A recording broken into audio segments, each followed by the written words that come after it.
बालेश्वर जिला ओपदा महाविद्यालय संस्कृत सेमिनार बृहत संहिता शास्त्रीय वृक्षस्य उपादेयता सेमिनार महाविद्यालय सभा कक्ष 23 तारिख पूर्वाह 11 घटिकार अनुष्ठित हो जाए। संस्कृत विभाग समस्त छात्र छात्री जोगदे आलोचना चक्र में अंशग्रहण करते। विभाग मुख्य प्रोफेसर द्वारिकानाथ शतपथी आह्वान क्रमे महाविद्यालय अध्यक्ष मोहन चरण साहू, सारस्वत महाविद्यालय संस्कृत विभाग मुख्य अजय कुमार परिडा, ओपदा महाविद्यालय ओडिया विभाग मुख्य कमलाकांत दास, अध्यापक हरिहर पाढ़ी, अध्यापिका प्रमुख जोगदे आलोचन भाग नहीं।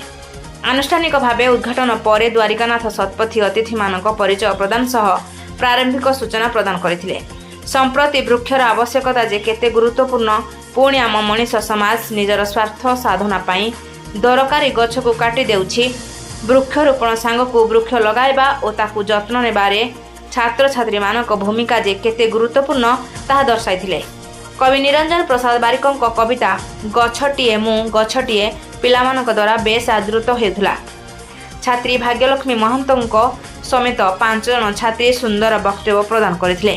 सर्वशेष छात्री भाग्यलक्ष्मी महंत धन्यवाद अर्पण करथिले। शतपथी ओपदा डिग्री महाविद्यालय संस्कृत विभागाध्यक्ष बहु आनंदर विषय प्रति वर्ष भाई एवर्ष ओपदा डिग्री महाविद्यालय संस्कृत विभाग एक आलोचना चक्र आयोजन करथिला।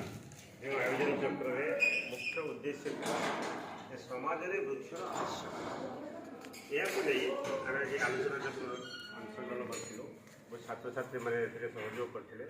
आम जो रिसर्च स्कॉलर आते जो सारस्वत महाविद्यालय प्राध्यापक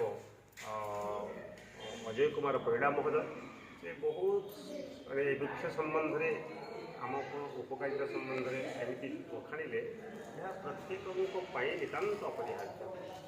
वास्तविक कहवा गले आम मैंने जो वृक्ष पाखर जो बिना पैसा जो पाऊ जो मैंने ऑक्सीजन पाऊँ आपने जानिले आश्चर्यान्वित हो 550 लिटर दिन को आम ऑक्सीजन जहाँ को आम वृक्ष पाखर पाऊँ किंतु आम से वृक्ष बाबद चिंता केवे करना। तेणु प्रत्येक छात्र छात्री ये समाज वृक्ष को रोपण करने संगे संगे वृक्षर आवश्यकता को जाना नितांत अपरिहार्य।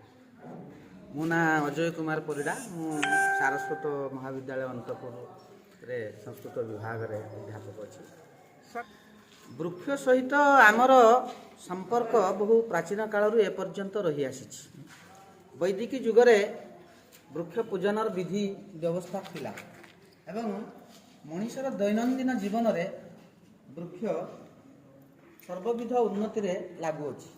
तेणु वृक्ष एवं मनुष्य ये दुई जनकर संपर्क क्षीरनीर संपर्क परिपूरक अटे। वृक्ष बिना जमिति पानी बिना माछ बंची पारे नाही, सेमिति वृक्ष बिना मनुष्य केबे बंची पारिबो नाही। वृक्षर समस्त प्रकार उपादान मनुष्यर ये समाजर हित साधन लगुच। तेणु केबे मनुष्य वृक्ष को छाड़ी पारिबो नाही। वृक्षर आवश्यकता निश्चित थिला अच्छी एवं भविष्य में रहिबो मध्य। मोहन चरण साहू, अध्यक्ष ओपदा डिग्री महाविद्यालय। आज आपण कॉलेज रे एक स्वतंत्र कार्यक्रम रही संस्कृत विभाग तरफ बृहत संहितार जो कथा अच्छी गछ आमर केते उपकार हुए आपणकर अतिथि आसी पिला उपस्थित थिला टे कौन आमको धारणा देवे। बहुत उपादेयपूर्ण आलोचना चक्र को आयोजन करा जायतिला। तेणु वृक्ष जहाँकि धरापृष्ठ को धारण करिछि एवं समस्त जीवजगतर सुरक्षा, समस्त जीवजगतर भविष्यत एवं मानव समाजर भविष्यतर उत्तरोत्तर उन्नति में वृक्ष जे प्रत्येक क्षेत्र में आवश्यक या आज आलोचना चक्र में सामिल है।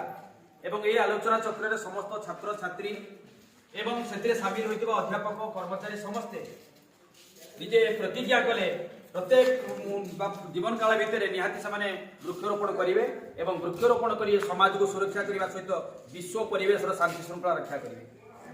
मो ना भाग्यलक्ष्मी महंत, मु ओपदा महाविद्यालय संस्कृत विभाग छात्री अटे। आज आम संस्कृत विभाग सेमिनार रे उपस्थित होइथिला, सेमिनार अनुष्ठित होइथिला। आमर आज वृक्ष विषय रे वृक्षर आवश्यकता उपकारिता विषय रे आज आलोचना करा जायछि। ଆମେ ଆଜିଠୁ ଶପଥ ନେବା ଯେ ବୃକ୍ଷ ଛେଦନ ନ କରି ବୃକ୍ଷରୋପଣ କରିବା ବହୁତ ଗୁଣରେ ଭଲ। ଏତିକି ଆମକୁ ଆଜି ସାର୍ ବହୁତ ବୁଝେଇଥିଲେ। ସେଇ ଔପଦାର ଶାନ୍ତନୁ କୁମାର ବେହେରାଙ୍କ ରିପୋର୍ଟ ରୂପାଥାଳିଆ ନ୍ୟୁଜ୍।